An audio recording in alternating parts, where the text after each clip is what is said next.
एक कोई किताब अगर ये कहती हो कि तुम्हारा ये नैतिक दायित्व है कि तुम दूसरे की बेटियों को बर्बाद करो, उनके बेटों का कत्ल करो, उनके घर की संपत्ति को लूटो, तो हमें ऐसी किताब को समाज से हटाना पड़ेगा। और दुर्भाग्य से ये काम कुरान करती है। 9/11 2001 से पहले वो इस्लाम के बारे में कुछ भी नहीं जानते थे। ये उन्होंने जो कुछ सीखा ये 18 साल में सीखा, और पढ़ने के बाद उनकी समझ में आया कि no welcome for muslims. Quran Majeed वो काफिरों से लड़ने का हुक्म देता है जो आपसे लड़े, आपको मारे, आपको जमीन में से निकाले, नमाजों से रोके, मस्जिदों को तबाह करे, मासूम बच्चियों का रेप करे, मासूम बच्चों को मारे, उनसे लड़ने का हुक्म देता है वो काफिरों से। वरना जो काफिर मुसलमानों से लड़ ही नहीं, जो काफिर मुसलमानों के साथ अमन और सलामती के साथ है, उनसे लड़ने का हुक्म पूरी कुरान में कहीं भी नहीं है। ये हिंदुत्व आतंकवादी पढ़ा नहीं सही कुरान को। ये हिंदुत्व आतंकवादी ये नहीं जानता कि इस्लाम लड़ने का हुक्म देता है रावण के पिल्लों से, मासूम लोगों से नहीं, कंस के बेटों से, हिंदुत्व आतंकवादियों से जो मासूमों को लिंचिंग में मारते हैं, बच्चियों की इज्जत लूटते हैं, मस्जिदों पर हमले करते हैं, मुसलमानों के कारोबारों को जलाते हैं। ऐसे हिंदुत्व आतंकवादियों से लड़ो बोलता है कुरान। वो तो हमारा संविधान भी बोलता है कि आतंकवादियों से लड़ो, ये हिंदुत्व आतंकवादी से ना कि मासूमों से। दूसरा, अगर कुरान कहता कि काफिरों को मारो, हिंदू बच्चियों का रेप करो, उनकी जायदादें ले लो, तो 1000 साल मुसलमान हुकूमत करे, जोधा को रानी क्यों बनाए, भागमती को रानी क्यों बनाए, मानसिंह को जनरल क्यों बनाए? अरे समझो, हिंदुत्व आतंकवादियों, आरएसएस, वीएचपी, बजरंग दल के सही तरीके से कुरान को समझो। अंग्रेजों के पिल्ले, उनके तलवे चाटने वालों, सही समझो कुरान को। कुरान का निजाम रहा जातिवाद खत्म, गरीबी खत्म, भुखमरी खत्म, करप्शन खत्म, मर्डर्स, कत्ल गारतगिरी खत्म। कुरान का निजाम रहा तो बच्चियों की, मासूम हिंदू बेटियों की आश्रमों में इज्जत लूटना खत्म, रातों में उनकी लाश को जलाना खत्म, और दलितों को, गरीबों को, मुसलमानों को, पूरे देशवासियों को इंसाफ मिलना शुरू। चिन्मयानंद सेंगर जैसे हरामिया सीधा जहन्नुम को बैक, क्योंकि रेप करे मासूमों का, बच्चियों का मारे उनको। कुरान का निजाम रहा तो ये सब होगा। इसीलिए ये हिंदुत्व आतंकवादी कुरान से चिढ़ते, इसीलिए हिंदुत्व आतंकवादियों को आग लग जाती।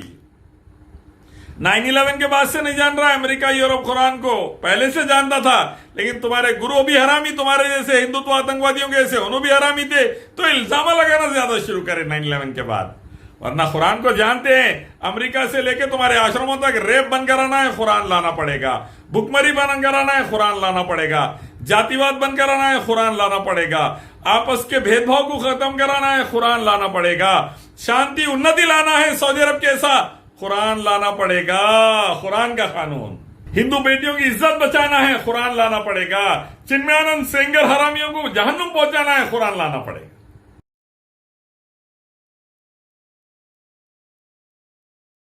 उसने एक किताब लिखी जिसका नाम है अंडरस्टैंडिंग मोहम्मद। अब उसने कहा कि दुनिया का कोई भी मुसलमान मेरे से डिबेट करे, अगर उसने मुझे हरा दिया तो मैं उसे $50,000 दूंगा और मैं मुसलमान बनूंगा दोबारा से। लेकिन शर्त यह है कि जो भी मुझसे बहस करने के लिए आए, पहले मेरी किताब अंडरस्टैंडिंग मोहम्मद को पढ़े। जब लोगों ने अंडरस्टैंडिंग मोहम्मद को पढ़ी तो आज आप देखेंगे कम से कम अरब के 50,000 मुसलमानों ने इस्लाम को छोड़ा। मोहम्मद सल्लल्लाहु अलैहि वसल्लम के बारे में बोल रहा कि फलाने शख्स ने कहा नो मोहम्मद। अरे नो मोहम्मद सल्लल्लाहु अलैहि वसल्लम, नो हिम। मालूम करो मोहम्मद सल्लल्लाहु अलैहि वसल्लम कैसे थे। जो मक्का वाले जुल्म करे सालों तक, नबी सल्लल्लाहु अलैहि वसल्लम पर पत्थर मारे, नबी सल्लल्लाहु अलैहि वसल्लम का खून बहाए, आपके सहाबा का खून बहाए, उनको भी माफ कर दिए मोहम्मद सल्लल्लाहु अलैहि वसल्लम। मक्का फतेह हुआ, पूरों की गर्दन उड़ा सकते थे, लेकिन माफ कर दिए। ऐसे थे मोहम्मद सल्लल्लाहु अलैहि वसल्लम। अल्लाह के नबी सल्लल्लाहु अलैहि वसल्लम रहमतुल आलमीन थे, अपने सख्त दुश्मनों को भी माफ कर दिए, कभी अपने लिए बदला नहीं लिए। हां, अल्लाह के दीन पर बात आई, मासूम मुसलमानों पर बात आई, मासूम इंसानों पर बात आई, तब आपने सजा दी अल्लाह के हुक्म से। वरना दुश्मनों को माफ करने में मोहम्मद सल्लल्लाहु अलैहि वसल्लम जैसा कोई सबूत नहीं दे सकते तुम। मक्का फतेह हुआ जिस दिन, जैसा माफ करे थे। पढ़ो तो मोहम्मद सल्लल्लाहु अलैहि वसल्लम के बारे में। मैं डिबेट के लिए तैयार हूं, कोई भी होऊंगा। अल्लाह उसके रसूल मोहम्मद सल्लल्लाहु अलैहि वसल्लम पर कुरान हदीस पर बात लेकर आ रहा और डिबेट करना चाह रहा, मैं तैयार हूं। एक हरामी नहीं आता, आरएसएस का आतंकवादी हो, यहूदी हो, ईसाई हो, एक भी नहीं आता। ना नरसिंहा तू आता, ना पुष्पेंद्र आता, ना महेंद्रपाल आर्या आता, ना अंकुर आर्या, कोई हरामी डिबेट को नहीं आते। इलियास शरफुद्दीन चैलेंज कर रहा, स्लेव ऑफ अल्लाह, तुम्हारे मंदिर में आके डिबेट करने तैयार है। एक बाप की औलाद है और गुफा पुत्र नहीं है, डिबेट करो। गुफा पुत्र है, आरएसएस के आतंकवादी है, हिंदुत्व आतंकवादी है, अंग्रेजों के तलवे चाटने वाले, तो डिबेट नहीं करेंगे, भाग जाएंगे। पुष्पेंद्र के जैसा भाग जाएंगे, महेंद्रपाल आर्या, अंकुर आर्या हरामी के जैसा भाग जाएंगे। अगर वाकई एक बाप की औलाद है और गुफा पुत्र नहीं है, आसाराम की चिन्मयानंद की औलाद नहीं है, तो आओ हमारे से डिबेट करो, मैं तैयार हूं। कहां आना है बोलो।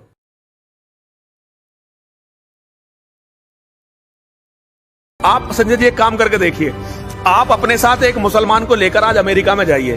आपके पास एक जैसा पासपोर्ट होगा, आपका नाम संजय शर्मा लिखा हुआ होगा, उसका नाम अजरुद्दीन मोहम्मद को जिस तरह से लिखा होगा। जब आप अमेरिका में घुसेंगे तो आपको एक फॉर्मेलिटी के बाद जाने दिया जाएगा, लेकिन आपका जो मुस्लिम मित्र होगा उसे रोक लिया जाएगा। फिर उसकी नंगी करके तलाशी ली जाएगी। कैसी तलाशी ली जाएगी? नंगी करके तलाशी ली जाएगी और उसके शरीर के अंगों में कैमरा डाल के देखा जाएगा कि ये कैसे जा रहा है। मुसलमानों को नंगा करके अमेरिका में तलाशी लेते बोल रहा। 3 बातें सुन ले। पहली बात, मुसलमान अमेरिकियों के बाप है। जब जाते ना मोहम्मद बिन सलमान, अल्हम्दुलिल्लाह किंग सलमान, अमेरिकी प्रेसिडेंट आके रिसीव करता अल्लाह के फजल से। जब इंडिया आते ना उन्होंने अरब के किंग, तुम्हारे मोदी जी 2-2 घंटे पहले जाके एयरपोर्ट पे हाथ जोड़ के ठहरे हुए रहते। ये इज्जत अल्लाह मुसलमानों को दिया इस्लाम की बरकत से। अमेरिकन प्रेसिडेंट आके अरे सऊदी अरब में अल्हम्दुलिल्लाह नाच के जाता हमारे पास, कुरान हदीस सीख के जाता अल्हम्दुलिल्लाह। ये अल्लाह मुसलमानों को इज्जत दिया। इतनी इज्जत है 56 मुल्क हमारे अल्हम्दुलिल्लाह। तुम जैसे आरएसएस के आतंकवादी जाकर टॉयलेट धोते, हिंदुत्व आतंकवादी हमारे पास टॉयलेट धोने के काम पे रखे हुए हम तुम लोगों को। सऊदी में, खतर में, यूएई में, कुवैत में, बहरीन में टॉयलेट ना धोते हमारे खुद्दाम। तुम्हारी बच्चियां आके हमारे घर में हमारे बच्चों का टॉयलेट साफ करती। हम वो नौकरी पे रखे हुए हैं तुम लोगों को। तुम्हारी इतनी इज्जत है हमारे पास हिंदुत्व आतंकवादियों की, उतनी 2 कौड़ी की है तुम लोग। इज्जत अल्हम्दुलिल्लाह देखो सऊदियों की, खतर वालों की, यूएई वालों की, कुवैत वालों की, बहरीन वालों की, दुनिया में अल्लाह इज्जत दिया। अमेरिका का, यूरोप का प्रेसिडेंट आके रिसीव करता। इंडिया आए तो मोदी 1 घंटा 2 घंटे पहले एयरपोर्ट पे रहता। ये इज्जत है अल्हम्दुलिल्लाह।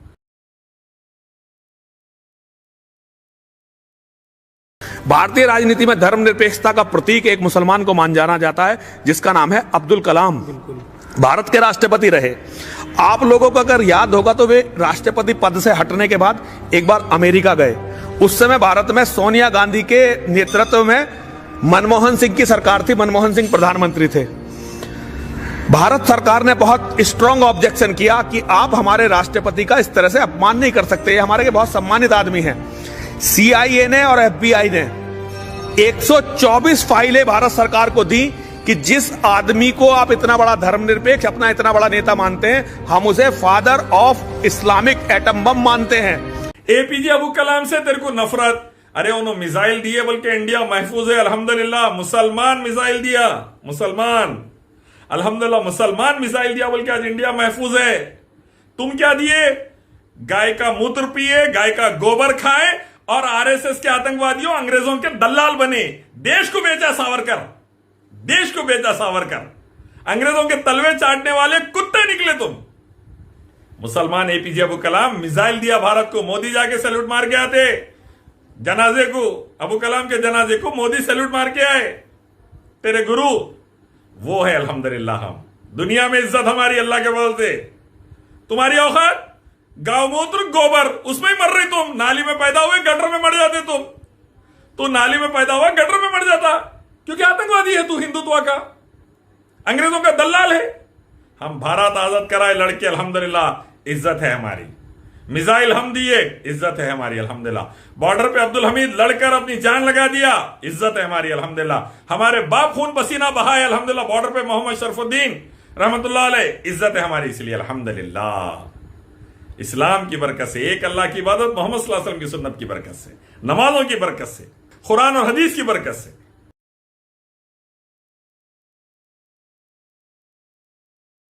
आपने अगर घटनाक्रम पर गौर किया होगा तो पिछले केवल 1 महीने में यूरोप में 60 से ज्यादा जगह पर उन्होंने कुरान जलाई है। 60 से ज्यादा जगह पर उन्होंने कुरान जलाई है यूरोप के ईसाइयों ने। और बोल रहा यूरोप ऐसा करा मुसलमानों के लिए, अमेरिका ऐसा करा। अभी तेरे को मालूम तेरा हशर क्या करे थे आके अंग्रेजा? तुम्हारी मां बहनों का हशर क्या करे थे अंग्रेज आके? तुम्हारी बेटियों का हशर क्या करे थे अंग्रेज आके? आसाराम चिन्मयानंद की औलादो, गुफा में पैदा हुए गुफा पुत्र आरएसएस के आतंकवादियों, पढ़ो हिस्ट्री। तुम्हारी मां बहन कर डाले थे आके, तुम्हारे को बचाए हम अल्हम्दुलिल्लाह ठहर के। पहला स्वतंत्रता संग्राम हम लड़े अंग्रेजों से, हम बचाए अल्हम्दुलिल्लाह, वरना तुम्हारे को सर में पैर रख के हुकूमत कर रहे थे उन्होंने। अंग्रेजों को भगाए हम अल्हम्दुलिल्लाह अल्लाह के हुक्म से। और यूरोप और अमेरिका की इतनी तारीफ कर रहा, मालूम हिंदू देवी देवताओं का कैसा मजाक उड़ाते। सैंडल के ऊपर अमेजन वाले हिंदू देवी देवताओं की फोटोआं डाले, कारपेट पे डाले, टॉयलेट पे डाले, घुस रहा उनका नहीं। क्या मिल रहा रे तेरे को? थू बोल के सुअर कैसा घाकाल रहे उन्होंने, घुस रहा यूरोप अमेरिका में, क्योंकि तू उनका दलाल है इसीलिए घुस रहा उनके ने, इसीलिए मर रहा उनके ने। अल्हम्दुलिल्लाह हमारी आज भी 56 मुल्क है अल्हम्दुलिल्लाह। तुम्हारे पास क्या है? गौमूत्र, गोबर, मनहूस, हिंदुत्व के आतंकवादी मशहूर सरदार वल्लभ भाई पटेल बैन करे थे तुम लोगों को, इसीलिए बैन करे थे।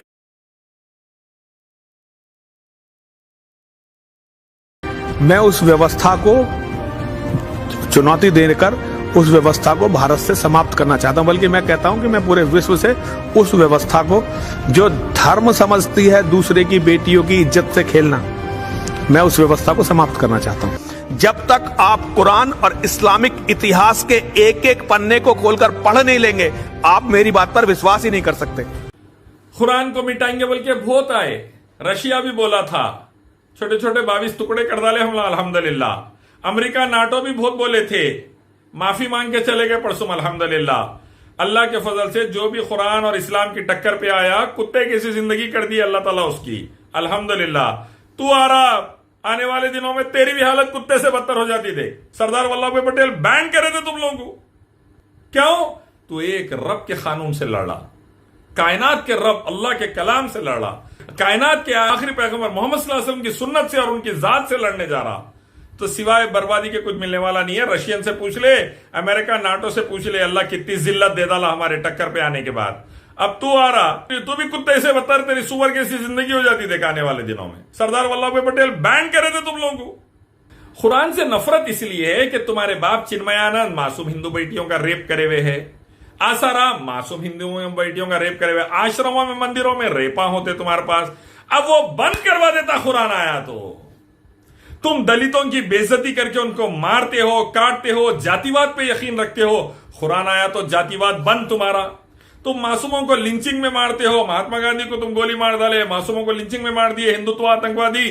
तो कुरान आया तो ये आतंकवाद तुम्हारा बंद हो जाएगा, हिंदुत्व आतंकवादियों का तुम्हारे पे बैन लग जाएगा। इसीलिए तुम कुरान से नफरत करते, अल्लाह और मोहम्मद सल्लल्लाहु अलैहि वसल्लम और इस्लाम से नफरत करते। इस्लाम आया तो तुम्हारे पूरे हरामी कामा बंद, मासूमों का कत्ल करना, लोगों में आग लगाना, मंदिर मस्जिद के लड़ाइयां लगाना, दलितों को मारना, मासूम मुसलमानों को मारना, तुम्हारे पूरे आतंकवादी कामा बंद हो जाते हैं। इसीलिए कुरान से चिढ़, इस्लाम से चिढ़, मोहम्मद सल्लल्लाहु अलैहि वसल्लम से चिढ़, अल्लाह से तुमको चिढ़, इसीलिए नफरत है। क्योंकि इस्लाम आया तो तुम्हारे पूरे हरामी कामा बंद, तो इस्लाम से नफरत है। लेकिन इंशाल्लाह इस्लाम आएगा बेटे, गालिब रहेगा, याद रखो, जोधा फिर रानी बनेंगे इंशाल्लाह। और तुम जैसे आतंकवादियों से हम जरूर निपटेंगे, देश को बचाएंगे, देशवासियों को बचाएंगे, दलितों को बचाएंगे, माशाल्लाह सिखों को बचाएंगे, जाट को बचाएंगे, मुसलमानों को बचाएंगे, 100 करोड़ से ज्यादा हिंदुस्तानियों को बचाएंगे तुम आतंकवादियों से, हिंदुत्व आतंकवादियों से, और देश भारत को बचाएंगे इंशाल्लाह। तुम्हारे बाप अंग्रेजों को उससे निपटे, हम तुम्हारे से भी निपटेंगे इंशाल्लाह। सरदार वल्लभ भाई पटेल बैन करे थे तुम लोगों को। मूर्ति पूजा, जानवर पूजा, पत्थर पूजा श्री राम श्री कृष्णा नहीं करना बोले, इंसानों की पूजा नहीं, एक रब मालिक अल्लाह की इबादत, आखिरी पैगंबर मोहम्मद सल्लल्लाहु अलैहि वसल्लम की इताअत, कुरान हदीस का ये हुक्म, वेदा गीता उपनिषद बाइबल गुरु ग्रंथ का ये हुक्म। तो अरे सरस्वती मनहूस, तू अगर वाकई एक बाप की औलाद है और गुफा पुत्र नहीं है तो तू कभी मेरे से डिबेट कर ले डायरेक्ट, तेरे मंदिर में आके करूंगा इंशाल्लाह, अकेला अकेला। इलियास शरफुद्दीन, अगर है एक बाप की औलाद और गुफा पुत्र नहीं है तो डिबेट करेंगे मेरे से, नहीं तो ऐसी भागेगा जैसा पुष्पेंद्र भागता, महेंद्र पाल आर्या, राहुल आर्या, अंकुर आर्या, हरामिया भागते, तो ही भागेगा।